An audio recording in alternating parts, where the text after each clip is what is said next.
Very good morning to all of you. My name is Mukesh Vishwakarma. As you know very well, 2 days before we have started our English channel. So you should also subscribe English channel. English channel will help you to improve your English. So first of all, I would like to tell you the name of English channel. Perfect English class. This is name of channel. You can subscribe and utilize this period of lockdown and you can improve your English first of all. तो मैं यहाँ पर बताना चाहूँगा कि कल अपनों ने क्या क्या सीखा था। बेसिक से हमने स्टार्ट की थी। हालांकि मैं अल्फ़ाबेट भी लिख के कभी बताऊँगा आपको कि परफेक्ट अल्फ़ाबेट्स कैसे होते हैं, पर वो थोड़ा सा ऐसा अजीब सा लगेगा आपको भी कि हमको ABCD तो आती है कम से कम, ये तो, पर फिर भी एक राइटिंग में कैसे यूज़ करते हैं उसको, ये कभी ना कभी हम किसी वीडियो में ज़रूर सीखेंगे। फिलहाल मैंने आपको 2-3 चीज़ें पढ़ाई थी। पहला पढ़ाया था मैंने आपको सब्जेक्ट, रिकॉल कर लेते हैं, और दूसरा मैंने इसमें बताया था आपको प्रेडिकेट। तो सब्जेक्ट के बारे में मैंने बताया था कि जो किसी भी एक्शन को करता है उस सेंटेंस के अंदर, उसको सब्जेक्ट कहा जाता है। प्रेडिकेट जो है पूरा बचा हुआ सेंटेंस का भाग, वो प्रेडिकेट कहलाता है। जैसे लता इज वॉचिंग टीवी, तो इसमें एक्शन करने का काम जो है ये बिना सब्जेक्ट के नहीं हो सकता। इस सब्जेक्ट को अगर हटा दिया जाए सपोज, तो इस सेंटेंस का कोई मतलब नहीं रहेगा। इसका मतलब इस पूरे सेंटेंस का एक्शन जो है वो इस सब्जेक्ट के ऊपर डिपेंड है। That's why we call it subject and rest part of the sentence is called predicate.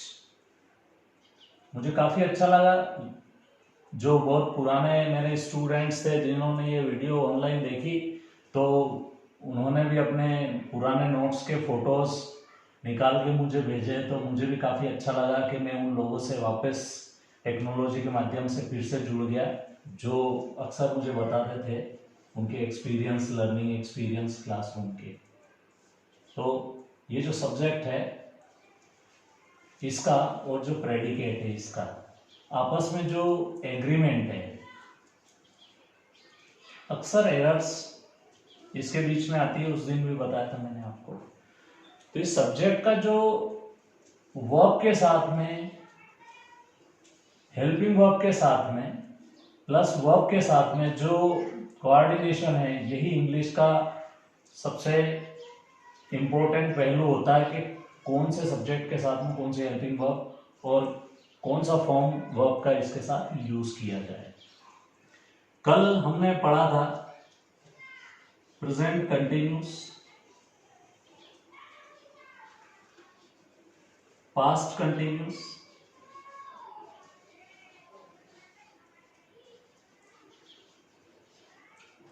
और फ्यूचर कंटिन्यूस। इसका subject plus is, am, are, verb fourth form. फिर बता रहा हूं, फोर्थ फॉर्म मतलब आईएनजी फॉर्म होता है।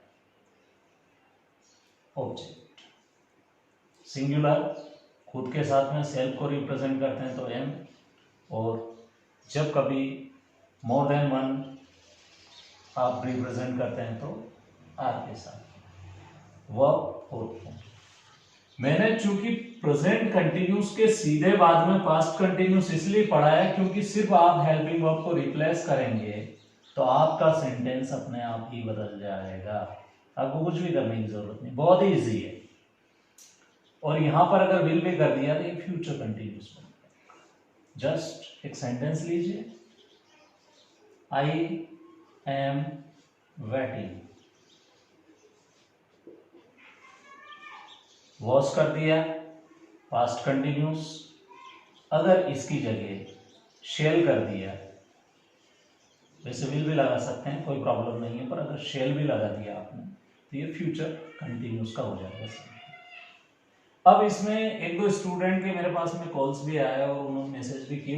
उनकी प्रॉब्लम ये थी कि सर आपने जो नेगेटिव सेंटेंस बताए थे उसमें हमने इज एम आर के बाद में तो नॉट लगा दिया, वॉज वर के बाद में तो नॉट लगा दिया, पर विल के बाद में नॉट ना लगा के विल बी के बाद में नॉट लगाया हमने। तो क्या ये सही है? नहीं, ये बिल्कुल सही नहीं है। ठीक, आप इसके बी के बाद में नॉट लगाए। तो सेंटेंस जैसे मैं आपको एक बना के बता देता हूं कि लता विल, ये नॉट लगेगा,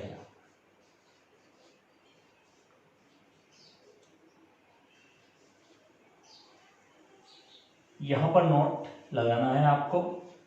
अब सिंपली वो इंट्रोगेटिव नेगेटिव के लिए भी पूछ रहे थे, तो अब इसके साथ इंट्रोगेटिव बना देता हूं सबसे पहले तो मैं, ताकि आपको आसानी हो जाएगी। विल लता, यहां पर लगेगा नॉट बी वेटिंग। ये बन गया इंट्रोगेटिव नेगेटिव। इंट्रोगेटिव नेगेटिव, ये बना नेगेटिव। अब आपके सामने अगर इंट्रोगेटिव नेगेटिव आ गया तो इंट्रोगेटिव तो अपने आप ही आ गया, क्योंकि सिर्फ आपको नोट को हटाना है इसमें से, इंट्रोगेटिव बन जाएगा। विल लता बी वेटिंग, ये इंट्रोगेटिव बन गया।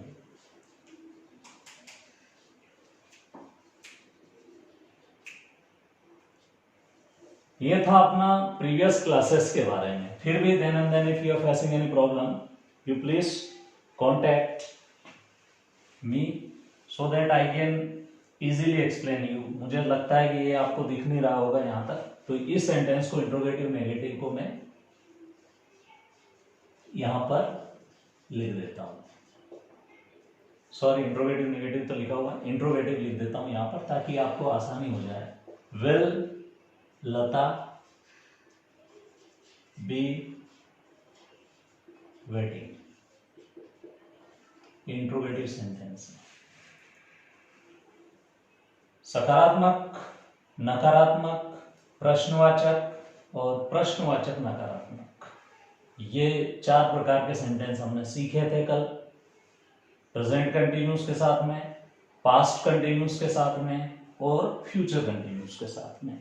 आज हम जिन सेंटेंसेस की प्रैक्टिस करेंगे वो सेंटेंसेस रहेंगे प्रेजेंट परफेक्ट।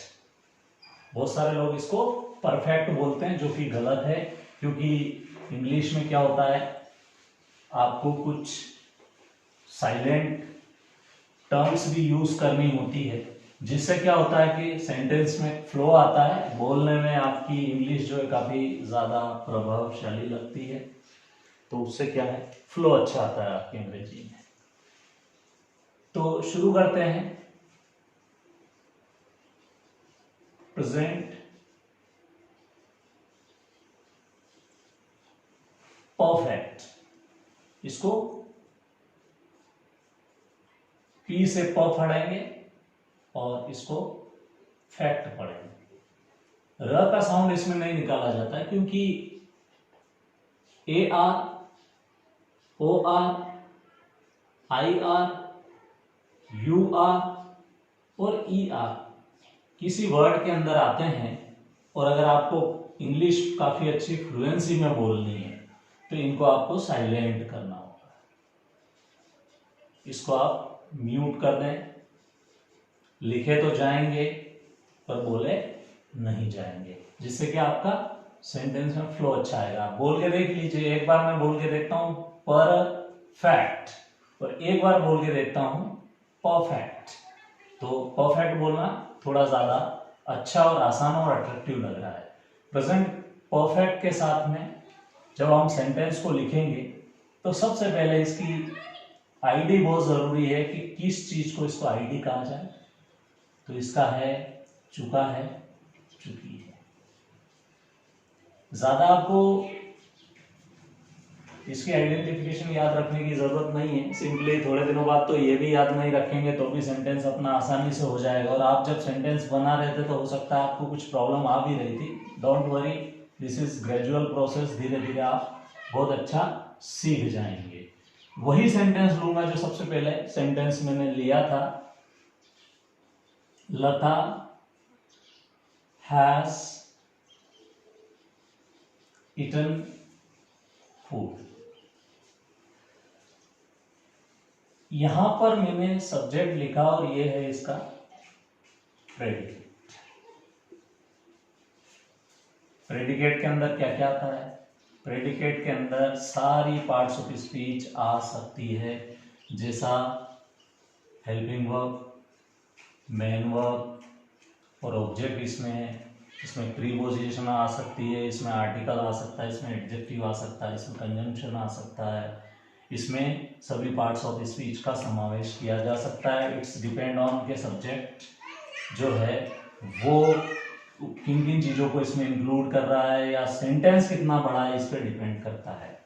तो लता खाना खा चुकी है, इसका सेंटेंस बनेगा लता खाना खा चुकी है।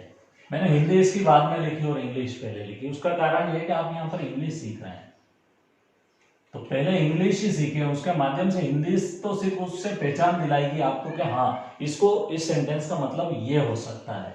अब आगे बढ़े, यहां से देखेंगे आप इस सेंटेंस को मान लो प्लूरल के साथ में यूज किया मैंने, तो बॉयज हैव ईटन फूड, ये प्लूरल के साथ में। अब इसकी कंस्ट्रक्शन देख लेते हैं, जो कि सबसे पहले पढ़ी जाती है उसको सबसे बाद में पढ़ेंगे अपन। हैज और हैव, दो हेल्पिंग वर्ब यूज होती है, प्लस इसमें V3 होता है। V3 मतलब वर्ब का थर्ड फॉर्म। जैसा कि मैंने कल परसों आपको बताया था, वर्ब के 5 फॉर्म होते हैं, 3 नहीं होते हैं। वर्ब के पहले फॉर्म में होता है मेक, इसका फर्स्ट फॉर्म है। मेड जो पास्ट में यूज होता है, जिसको सेकेंड फॉर्म बोलते हैं। मेड इसका थर्ड फॉर्म भी है। मेकिंग इसका ING फॉर्म है, जो कि फोर्थ फॉर्म कहलाता है। अब आपके दिमाग में आ रहा होगा फिफ्थ फॉर्म कौन सा होता है, तो इसका सिंगुलर फॉर्म जो होता है उसको फिफ्थ फॉर्म कहा जाता है। जैसा कि ये मेक है, प्लूरल सब्जेक्ट के साथ में यूज होता है, पर ये सिंगुलर सब्जेक्ट के साथ में यूज होता है। अगर ये यूज कर रहे हैं आप, तो इसका ऑफ कोर्स सब्जेक्ट इसका सिंगुलर ही हो सकता है। जैसा कि लता इसमें सिंगुलर सब्जेक्ट है तो हैज यूज किया। उसी तरह अगर आप मैक यूज कर रहे हैं तो आपका सब्जेक्ट प्लूरल होगा, और अगर आप मैक्स यूज कर रहे हैं तो आपका सब्जेक्ट सिंगुलर होगा।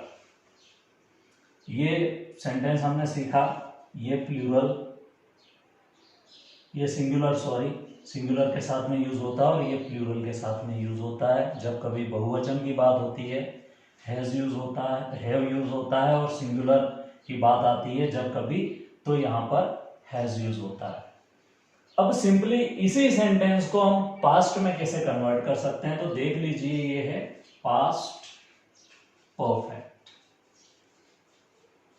इसकी प्रैक्टिस करनी पड़ेगी आपको बार बार बोल के, तब जाके इस आदत को छोड़ पाएंगे आप बोलने की। Perfect, present perfect, past perfect. तो आईडी, अब मैंने कल बताया था, चूंकि पास्ट बराबर होता है था, प्रेजेंट मतलब ये आज है तो है, था तो कल है, होगा तो परसों है, तो ये आने वाला कल, ये आज, और ये बीत गया। तो पास्ट में हमेशा वही बातें होती है जो बीत गई, प्रेजेंट मतलब आज की बातें, और फ्यूचर मतलब आने वाले कल की बातें। ठीक है, चूंकि ये है इसलिए ये यहाँ प्रेजेंट है, ये था है इसलिए यहाँ पास्ट है। इसी सेंटेंस में चुका, था और चुकी थी आप खुद ही बना लेंगे, बड़ा आसान है। सिर्फ आपको अगर यहाँ पास्ट किया है, यहाँ था कर दें, और यहाँ प्रेजेंट है, यहाँ है कर दें, फ्यूचर है तो यहीं आप होगा कर सकते हैं। उससे क्या सेंटेंस जो है, अब इस सेंटेंस का सीधा रूपांतरण अपन करते हैं पास्ट परफेक्ट में। लता खाना खा चुकी थी। अब इस सेंटेंस में और इसमें डिफरेंस क्या है? डिफरेंस ये है कि आज की बात है और ये कल की बात है। ये बात आज की है, खाना खा चुकी थी, मतलब थोड़ी देर पहले खाना खा चुकी है, और खाना खा चुकी थी मतलब ये कल की बात है, ये आज की बात है। चूंकि मैंने बताया प्रेजेंट मतलब आज, पास्ट कल जो बीत गया, फ्यूचर मतलब जो आएगा वो। यहां पर अब आपको कुछ नहीं करना, ये हेल्पिंग वर्ब है, इसको रिप्लेस करें जस्ट हैड से। Subject plus had plus V3, it means verb third form plus object. तो यहां पर आएगा लता हैड ईटन फूड। ये सेंटेंस बना है, ये बना है इसका पॉजिटिव सेंटेंस। अब इसमें क्या सिंगुलर और प्लूरल का कोई ऐसा नहीं है, दोनों के साथ आज आप हैड यूज कर सकते हैं। You can utilize had with the both of the sentences. और सेम इसी तरह फ्यूचर में भी आप यूज कर सकते हैं। तो आप देख लेते हैं फ्यूचर परफेक्ट, फ्यूचर परफेक्ट।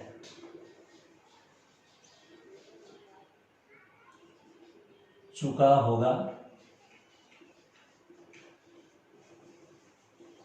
और चुकी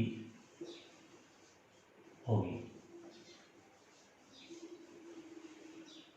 जैसे सेंटेंस लिखते हैं हम, लता खाना खा चुकी होगी। एक ही सेंटेंस लेने का फायदा यह है कि आपको डिफरेंस समझ में आ जाएगा कि आखिर उन दोनों सेंटेंस में आखिर किस जगह चेंजेस हुए हैं। लता खाना खा चुकी होगी, ठीक है। Subject will have plus V3 plus object. Lata will have, verb का वही third form eaten food. Lata will have eaten food, ये सेंटेंस बना है। तो प्रेजेंट में आपने देखा helping verb is MR use की गई कंटिन्यूस में, प्रेजेंट कंटिन्यूस में अपनों ने यूज की इज MR। पास्ट में क्या यूज की गई? Was were. फ्यूचर में क्या यूज की गई? Will be. सिर्फ आप ये हेल्पिंग वर्ब चेंज कर दें, सेंटेंस अपने आप ही बदल जाएगा, उसका मीनिंग अपने आप ही बदल जाएगा। जैसे राम इज प्लेइंग, कैसे चेंज करने से बदलता है वो भी बताता हूं। ये सेंटेंस है, अब इसकी जगह आपने वॉज कर दिया, राम वॉज प्लेइंग, सिंपली इसी जगह आप विल भी कर दें। पहले आपने देखा होगा कि जो टेक्स्ट बुक होती थी उसमें क्या होता था, ऐसे टेबल बनाने के प्रैक्टिसेस आती थी। यहां पर कुछ सब्जेक्ट लिखा रहता था, राम, सीता, लता, यहाँ खूब सारी हेल्पिंग वर्ब लगी रहती थी। यहाँ पर जैसे विल बी, हालांकि उनको हम करते नहीं थे क्योंकि टीचर बोलते थे कि उसे छोड़ दिया जाए, जबकि सबसे इंपॉर्टेंट प्रैक्टिसेस वही होती थी। यहाँ पर वर्ब के फॉर्म्स होते थे। हम जब सेंटेंस को एक से करके बहुत सारे सेंटेंस बनाते थे, नीचे खाली जगह रहती थी ऐसे, तो उससे क्या अलग अलग सेंटेंस की प्रैक्टिसेस होती थी। उससे क्या हमारी ग्रामेटिकल कंपोजिशन जो है वो स्ट्रॉन्ग हो जाती थी, क्योंकि बहुत सारे सेंटेंसेस हमें बनाने आ जाते थे। तो ये आज के लिए मैंने आपको बताया प्रेजेंट परफेक्ट, पास्ट परफेक्ट और फ्यूचर परफेक्ट। अब इनको आप प्रैक्टिस कैसे करेंगे? मान लो थोड़े दिनों बाद मैं इनकी एरर बताऊंगा, तो इनको प्रैक्टिस कैसे करोगे आप? प्रैक्टिस ऐसे कि जैसे आपने एक वर्ब पकड़ ली, पूरा रीड पकड़ लिया, तो रीड को उस सेंटेंस के अंदर आप यूज करके देखें तो सेंटेंस अपने आप ही बदलेगा जब इस वर्ब को आप रिप्लेस करेंगे रीड से। रीड के तीनों फॉर्म एक जैसे होते हैं, पर इसको पढ़ा थोड़ा अलग जाता है। रीड, रेड, रेड पढ़ा जाता है। तो वो भी इसलिए पढ़ा जाता है ताकि पता लग जाए कि ये वर्ब थर्ड फॉर्म है इसमें, क्योंकि ऐसे तो पता नहीं लगेगा कि ये फर्स्ट फॉर्म है क्या, तो पढ़ने से पता लग जाएगा, तो अपने को सेंस उस सेंटेंस का अच्छे से समझ में आ जाए, इसलिए ये तीनों वर्ब के तीनों फॉर्म को यूज करके देख लें उसमें। साथ में जैसे मान लो एक वर्ब है कैलकुलेट, ये वर्ब है, अब आप इसमें कैलकुलेटेड कर देंगे, वर्ब का थर्ड फॉर्म हो जाएगा। तो इस वर्ब को एक ऐसा सेंटेंस बनाए जिसमें कैलकुलेट वर्ब यूज हो जाए। जैसे मैं फ्लावर्स को कैलकुलेट कर रहा हूं, यह सेंटेंस बनेगा तो इसमें आईएनजी फॉर्म यूज हो जाएगा। कर चुका हूं तो इसका वर्ब का थर्ड फॉर्म यूज होगा, परफेक्ट में इसको यूज किया जा सकता है। तो आई होप आपने इस लेसन को काफी अच्छे से एंजॉय किया होगा। ये मेरा छोटा सा प्रयास है। अगर आप घर में बैठे हैं, कुछ नहीं कर रहे हैं, समय की बर्बादी कर रहे हैं, या टिकटॉक पर फनी वीडियो देखकर अपना डेटा वेस्ट कर रहे हैं, या ऐसा ही कुछ, तो आई होप कि इसको अगर आप सब्सक्राइब करेंगे तो आपके जीवन में कहीं ना कहीं ये काम आएगा। बेशक भले आपके काम ना आए, आपके आने वाली जनरेशन को भी कभी सिखाने का मौका मिलेगा, तो आपकी गर्दन जो है वो झुकेगी नहीं कहीं पर भी, ये मैं दावे के साथ बोल सकता हूँ। Thank you so much for joining me, और इस चैनल को सब्सक्राइब जरूर करें। इस चैनल का नाम है perfect English class. Thank you so much for joining me. Have a great day.